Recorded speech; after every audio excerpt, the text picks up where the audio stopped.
신선한 농업, 농어촌 소식을 전하는 생생그린 리포트. 안녕하세요, 김영입니다. 선선한 날씨가 이어지면서 뜨끈뜨끈한 국이나 찌개를 찾는 분들 많으시죠?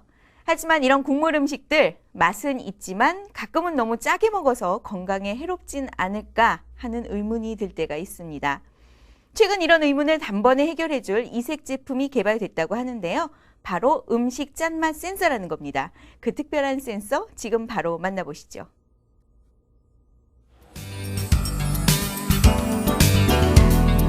직장인들의 즐거운 점심시간. 매번 무엇을 먹을까 고민 끝에 결정되는 메뉴는 대부분 우리 한식입니다. 하지만 이런 국이나 찌개에 어느 정도의 염분이 들어있는지 혹시 아시나요? 선생님, 요리하실 때 간 어떻게 맞추세요? 네, 처음에는 약하게 하고요. 나중에 가서 맨 마지막에 가서 이제는 제 입맛에 맞춰요. 저는 짜게 안 하니까. 식사하시면서 염분 걱정되지 않으세요? 걱정되지만 측정 방법이 없어요. 그냥 먹는 거죠.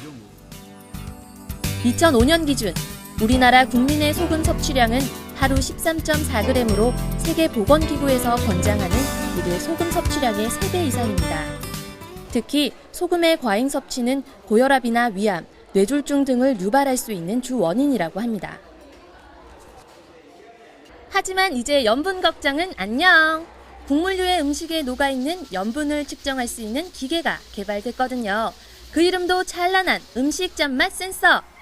저도 짠맛 센서를 찾아 이리저리 헤맸는데요. 이게 짠맛 센서인가요?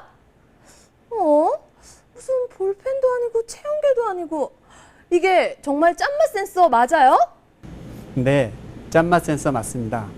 우리 농촌진흥청에서는 소금 섭취량이 많은 우리 국민의 식습관을 개선하여 국민 건강 증진을 위하여 국물류 음식의 짠맛을 측정할 수 있는 생활 공감형 짠맛 센서를 개발하였습니다. 길이 13cm의 아담한 짠맛 센서는 휴대하기 간편한 포켓형인데요. 가정에서 일반적으로 볼 수 있는 체온계와 비슷하게 생겼죠. 이 짠맛 센서는 전류의 변화량을 측정할 수 있는 부분과 측정값의 연산부, 염분 농도의 표시부로 구성되어 있는데요. 국물류의 음식의 염분 농도를 전류의 변화량으로 측정해 나타냅니다. 또 국물의 온도까지 측정할 수 있기 때문에 뜨거운 국물에 민감한 어린이나 노인들에게도 유용하다고 하네요. 지금부터 짠맛 센서를 한번 사용해 볼 텐데요. 박사님, 이 짠맛 센서를 그냥 국물에 넣기만 하면 되는 건가요? 네, 그렇습니다. 짠맛 센서에 금으로 도금된 이 측정부를 국물에 넣으면 바로 측정이 가능합니다. 한번 넣어볼까요? 네. 이런 식으로 국물의 짠맛이 이렇게 표시부에 나타나게 됩니다. 현재 국물의 짠맛이 1.3%로 매우 짜게 나와 있습니다. 이렇게 짠 국물일 경우에는 건더기 위주로 드시는 게 좋겠습니다. 이런 짠 국물에는 빨간불이 들어오네요. 네. 정말 신기해요. 그럼 이 싱거운 쪽은 염분 수치가 조금 낮을 것 같은데 네. 제가 한번 넣어봐도 될까요? 네. 제가 한번 넣어보도록 하겠습니다.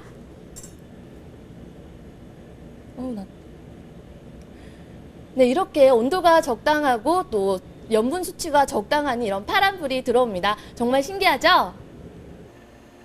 볼수록 신기한 짠맛 센서는 염분 농도가 0.1에서 2.5% 범위의 음식은 모두 측정이 가능합니다.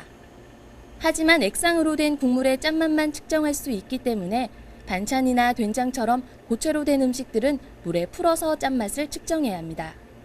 보통 일반인들이 섭취할 수 있는 평균 염분 농도는 0.5에서 0.6%인데요.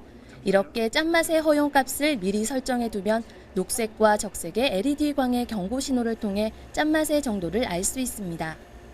농촌진흥청은 이번 달부터 병원에서 현장 적응 평가를 실시하고 오는 10월 산업체의 기술을 이전해 실용화할 계획입니다.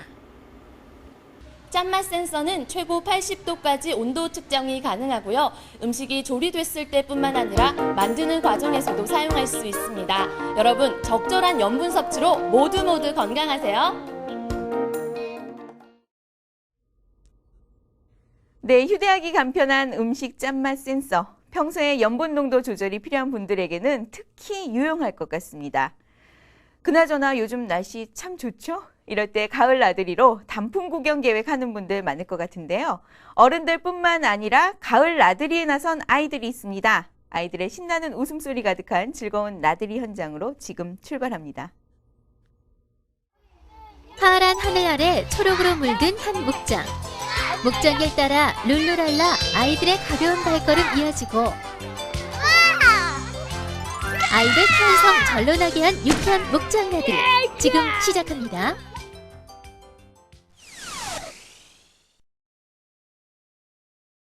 경기도 여주. 아이들을 먼저 맞이한 이들은 바로 껌뻑껌뻑 큰 눈 자랑하는 젖소들. 먹이를 본 젖소 눈 더 동그래지고 먹이 먹는 그 모습에 아이들 눈 같이 동그래진다. 그래, 오늘 두 가지만 배우고 가면 됩니다. 난생 처음 소젖짝에 도전하는 아이들. 신기한 듯 뒷짐지고 구경하는 아이. 그저 무서워 쩔쩔매는 아이. 완벽한 우유짝에 성공해 살인미소 띄어보내는 아이까지. 이런 귀여운 아이들 모습에 연배 있는 우리 젖소 부인 묵묵히 무건수행하며 엣지 있는 표정 뽐낸다. 소젖짝에 성공한 아이들 도착한 곳은 드넓은 초원. 푸른 풀벌이 여유로운 가을 일광욕 즐기는 송아지 있었으니 인형같이 귀여운 모습에 냉큼 달려가 송아지 친구 만난다. 하지만 손에 든 하얀 무언가가 있었으니 쪽쪽쪽 우유 먹이는 재미에 푹 빠진 아이들. 열심히 잘 먹는 기특한 모습에 뽀뽀는 서비스. 젖소 친구랑 인사하자마자 무언가에 올라타는 아이들. 어머, 너네들 지금 못하는 거니? 목장의 대표 럭셔리카 트랙터 타고 붕붕 동네 한 바퀴.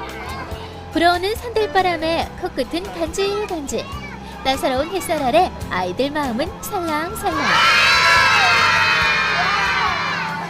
콧바람 쐬는 아이들 모인 이곳은 치즈와 아이스크림 만들기 체험장. 선생님 설명에 귀쫑불 세우고 오물조물 고사리 손 바삐 움직인다. 끈적끈적 늘어나는 치즈가 한없이 신기한 아이들. 팔찌도 만들고 주먹밥도 만들며 제각각 디자인 뽐내기에 나서고 따끈따끈 치즈 나 한 입, 옆 친구 한 입, 그리고 우리 언니야도 한 입.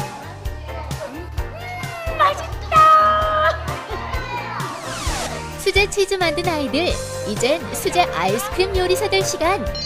얼음 위에다 돌리고 돌리고 무조건 돌렸더니 완성된 아이스크림. 그 맛에 여기저기 숟가락 바쁘다 바빠. 이렇게 즐거운 아이들 모습 함께온 어른마저 행복하게 만들었는데 아이들이 매일 먹는 우유잖아요. 근데 그 우유를 가지고 만드는 가공식품을 직접 체험해 볼 수 있는 기회가 있어서 아이들이 정말 좋아하는 것 같아요. 넓은 곳에 와서 마음껏 뛰어놀 수 있는 것 하나만으로도 너무 좋은데 아이스크림 만들었죠. 트랙터 타면서 아이들이 막 소리를 막 하늘껏 지르는데 나 트랙터 타죠. 직접 먹이 주죠. 우유 짜보죠. 뭐 그다음에 치즈 만들기는 정말 압권이었어요. 아이들이 정말 좋아하는 거 보니까 행복해요. 동물을 직접 만나고 자연을 느낄 수 있었던 즐거운 외출. 답답하고 지루했던 도시에서 탈출해 싱그러운 경험을 했던 아이들. 얘들아, 다음에 또 놀러와. 안녕.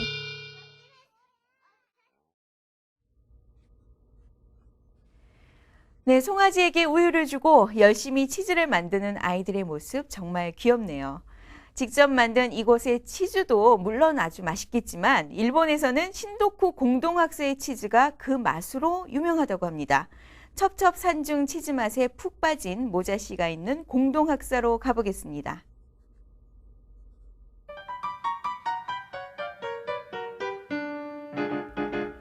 김모자 씨의 북해도 여행기.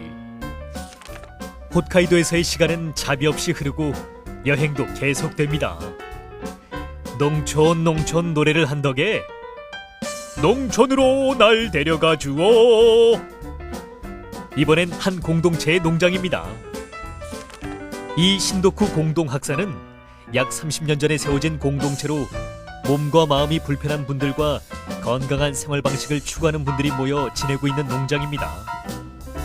첩첩이 산중을 찾아 들어가야 하는 곳이죠. 사실 아주 솔직히 말씀드리자면 솔직히 말할게요. 이런 자립을 위한 공동체란 곳을 반갑게 여기지 않았어요. 결국 다른 사람의 동정을 통해 강매 아닌 강매를 요구하는 곳이란 이미지가 컸거든요. 하지만 실제로 가본 공동학사, 이곳엔 동정 같은 건 필요 없습니다. 이 첩첩산중의 치즈를 맛보러 사람들이 알아서 찾아올 정도니까요. 공동학사의 쇼빈 민타루, 도시의 어느 카페에 뒤지지 않는 감각을 자랑하고 있었어요. 무엇보다 이곳의 자랑은 치즈입니다. 프랑스 국제 치즈 올림픽에서 금메달을 땄다는군요. 저도 친구 덕분에 얻어먹어 보았네요. 이야, 맛있었습니다. 동정에 기대어 생계를 이어나갈 거라는 나의 예상과는 달리 세계 어디 내놓아도 손색이 없는 제품으로 전국에서 찾아내 사먹는 치즈를 만드는 곳. 소극적이고 수동적인 이미지일 거란 이곳 공동체의 선입견은 순식간에 무너지고 당당한 모습이 거드름 피우는 것처럼 보이기까지 합니다. 이들이 선택한 게 다른 산업이라면 어땠을까? 30년 동안 발전을 거듭하며 지속될 수 있었을까?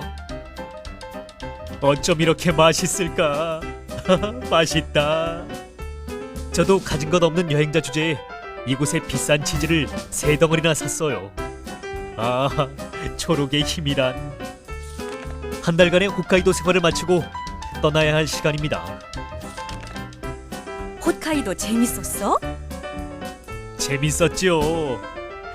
또 가장 큰 수확은 이 지구별 아시아의 동쪽 끝자락에서 분명 어떤 사람들은 좋은 먹을거리를 만들기 위해, 그걸 또 다른 누군가에게 전하기 위해 우리랑 똑같은 노력을 하고 있다는 거예요. 일본뿐 아니라 분명 다른 나라의 어느 농촌에서도 우리가 지금 하고 있는 똑같은 고민을 하고 있을 게 확실하다니까요. 여행을 다녀와서 참 다행입니다.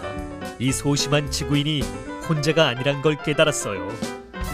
저 잘 다녀왔습니다. 우리 주변에는 위기에 처한 지구 생태계나 환경 문제에 관심을 갖고 적극적으로 환경 보존을 실천하는 분들이 있습니다.